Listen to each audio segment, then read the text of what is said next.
saying, check-in sa hotel para lang makipagkita sa krami? That's what you're saying, Eric. That the IRR, in effect, at least in terms of those provisions on the permit to carry, defeats the law itself. By, in effect, discouraging people from asserting their right to self-defense through the use of firearms.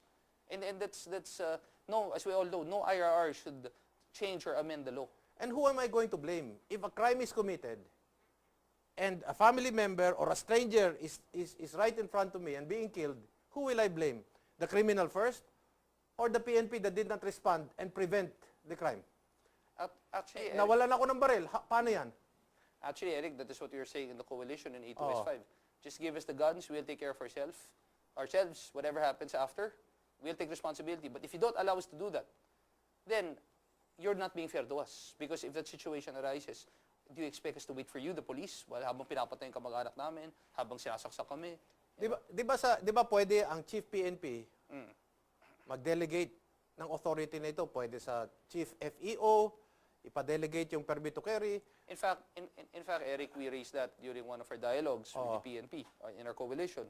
And we were told that the long-standing practice, and this is not in the law, it is only the Chief PNP who issues permits to carry. Okay. In fact, the Secretariat for the permit to carry firearms is under the Office of the Chief PNP. Okay. That is probably one answer to your question. That is the bureaucratic official answer to your question kung bakit hindi sa mga probinsya. But that said, Eric, that goes back also to your question. Bakit naman kailangan sa Office of the Chief PNP pa? Why can he not delegate? Pwede naman i-delegate yun eh. So, administrative siguro yan. It is administrative. It is administrative, Eric. But I really wonder why. Because they have a knee-jerk reaction to having people carry firearms. So hindi ba nila pwedeng ibigay yan sa regional directors? Wala silang tiwala sa regional directors nila. Huwag na nilang i-appoint yan as regional directors. And yet, you know the irony there, Eric? In the IRR of the PNP, the same IRR which does not provide for any issuance of PTC in the province, it authorizes the regional director to issue mission orders to his men. Yun na nga yun. So, can you imagine the double standard? Pag police, pwede dito lang ako sa probinsya. But if I'm an ordinary businessman in Maguindanao or whatever, I have to go to Camp Crame. Eto, yung regional directors, wala silang tiwala. Ba't pa nila ginawang regional directors? And, because they will say, abusuhin. Pero bakit pwede mag-mission order? Kung aabusuhin, di pwedeng, kasuhan administratively or somebody has to be held accountable. Kung yung RD na yan, umabuso, hindi ba? That is correct. That is the whole point. Not unless umiiwas tayo. Kasi nga, Eric, remember, the regional director, the district director, and so forth, they're the alter ego of the PNP chief in their area. So, ibig sabihin, iniiwasan nila na bigyan ng responsibilidad yung mga RD? Ano gusto nila? Yung mga security guard ang magbantay sa krami, kaya gano'n na nga ang bagong isip ngayon sa Philippine National Police. Kasi they cannot hold their people as accountable. Siguro, Eric, it's still the martial law thinking of the institution of the PNP, which is that they would like to centralize everything and control everything, including permits to carry.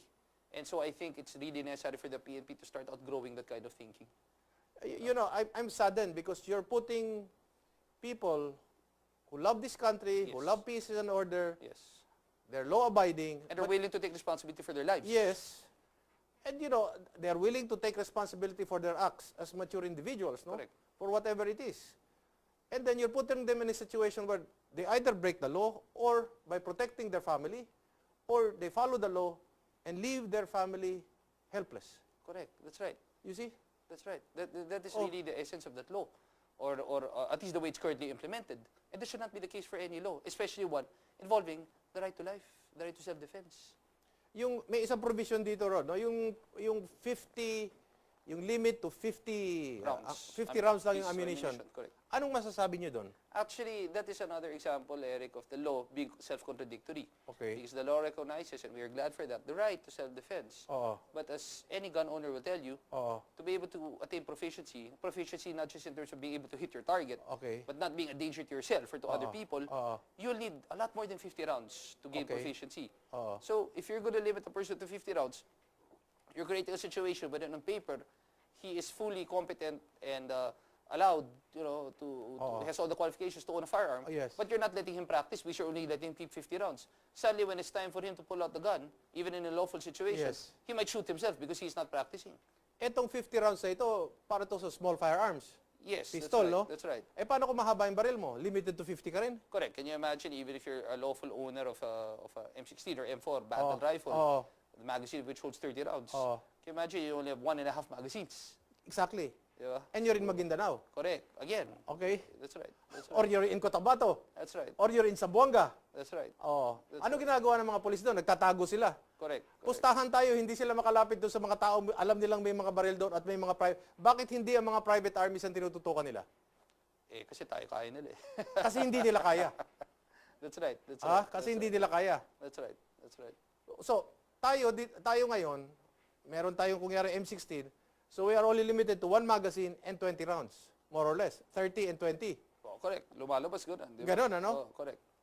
Correct. That's Hindi right. ba dapat magkaiba yon? Pag short firearm, pwedeng 50, pero pag long firearm, dapat mas malaking number of rounds. Actually, Eric, our take on that in the coalition is that there should have been a more liberal allowance for ammunition.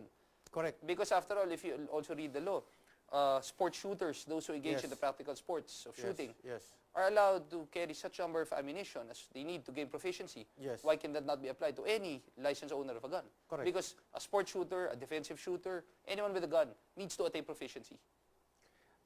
Ano ang plano ng grupo ninyo? File a bill for amendments, attack it via the PNP through an IRR, pero tingin ko mahirapan kayo kasi may nagtitimon dito, merong may anti-gun dito eh. Ang mentality dito, kami police, kami lang may baril, kayo civilian, wala kayong baril. Yung mga kriminal, kami bahala kung maaabutan namin.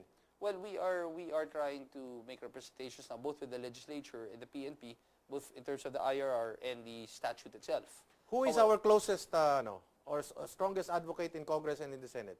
Well, to be fair, there are many legislators who, for example, Senator Soto, he is Okay. all out in terms of supporting Okay. the right to carry firearms. I have the Oo. impression, I think, and it's on record, he has admitted that he carries one regularly, licensed, of course. Okay. There are many others, no?